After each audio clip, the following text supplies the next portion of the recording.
Rodrigo, quem ganha apoios num segundo turno, da maneira que aconteceu até agora nessa primeira semana de campanha eleitoral do segundo turno, que peso tem exatamente? Dá para dizer, quem ganhar mais apoio, naturalmente é o vencedor da eleição? Não. Não dá, Guilherme, porque a cabeça do eleitor é uma coisa que ninguém tem domínio sobre ela, né? Então, se você for pegar, por exemplo, o ex-presidente Lula, que recebeu o apoio de Ciro e de Simone, ainda que o apoio do Ciro seja algo muito envergonhado, né? O sujeito grava um vídeo, diz que está apoiando, mas não diz quem está apoiando, né? Uma coisa engraçada, diferente. Eu confesso que nunca tinha visto. Já vi muito apoio crítico, mas não apoio dessa maneira, que é quase um apoio velado, né? Parece um apoio absolutamente envergonhado. Numericamente, talvez hoje o ex-presidente Lula esteja à frente, porque, afinal de contas, ficou faltando menos para que ele vencesse no primeiro turno do que o presidente Jair Bolsonaro.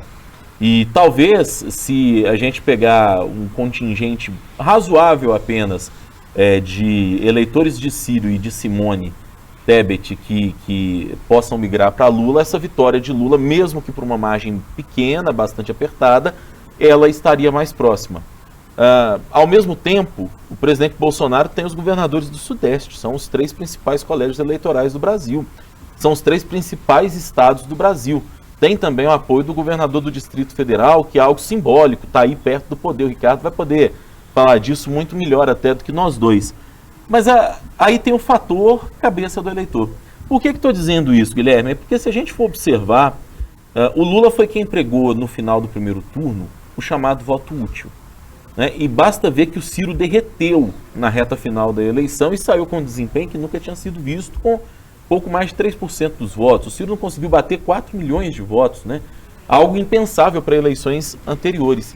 Mas parece que esse voto útil do Ciro não saiu para o Lula. Ele saiu do Bolsonaro, ele saiu pro Bolsonaro. Mas, ora, o Ciro não é um candidato da centro-esquerda, como é que esse eleitor que vota no Ciro, de repente, com a campanha do voto útil, se sentiu ali incomodado e tal, falou, vou votar no Bolsonaro para dar uma resposta no Lula? Talvez a linha tenha sido demarcada nessa eleição para que, apesar do discurso de se posicionar como uma centro-esquerda, talvez Ciro tenha caminhado para uma centro-direita ou para um centro, em alguma medida, a depender do espectro que a gente está colocando, mas me parece que esse caminho, essa linha foi eminentemente marcada nessa eleição. Muita gente o acusou de ser auxiliado do presidente Bolsonaro, inclusive nos debates, né? No debate da Band, depois no debate da Globo, que foi o último e tenebroso debate, inclusive. Então, eu tenho para mim que nós, muitas vezes, estamos muito preocupados com o conceito de direita e de esquerda, mas o eleitor não necessariamente vota assim. E talvez por isso seja tão difícil fazer um prognóstico. Numericamente, eu acho que o Lula está à frente.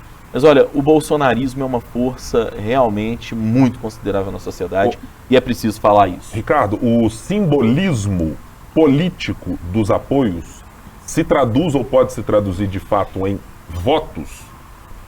Não necessariamente mesmo, né? Como disse o Rodrigo. Sobre esse ponto do Ciro especificamente, eu até queria... A gente falou em algumas oportunidades sobre como essa pressão pelo voto útil ela poderia ter um efeito, um reflexo negativo, porque primeiro que você está esvaziando a candidatura que a pessoa está votando. Então, a pessoa se irrita com isso muitas vezes. E a esquerda fez tanto esforço para dizer que o Ciro parecia o Bolsonaro e cada vez mais parecia com o Bolsonaro, que seria natural que o eleitor do Ciro, quando tivesse que mudar de voto, falasse, bom, se o Ciro está cada vez mais Bolsonaro, eu tiver que mudar de voto, eu vou para o Bolsonaro. Então, acho que isso ajuda a dar uma explicada no que aconteceu nos dias finais da eleição. Mas sobre essa questão de apoio, eu dou um exemplo muito claro, que é o exemplo do governador de Minas, né, Romeu Zema.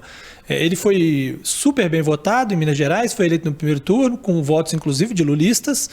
Mas eu pergunto, Zema elegeu o seu senador que ele tentou, Marcelo Aro? Não elegeu. Elegeu uma bancada expressiva do Novo?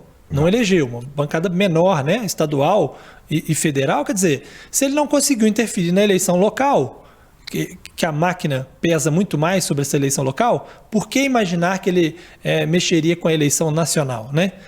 Claro, depende de como é que essa máquina vai ser utilizada.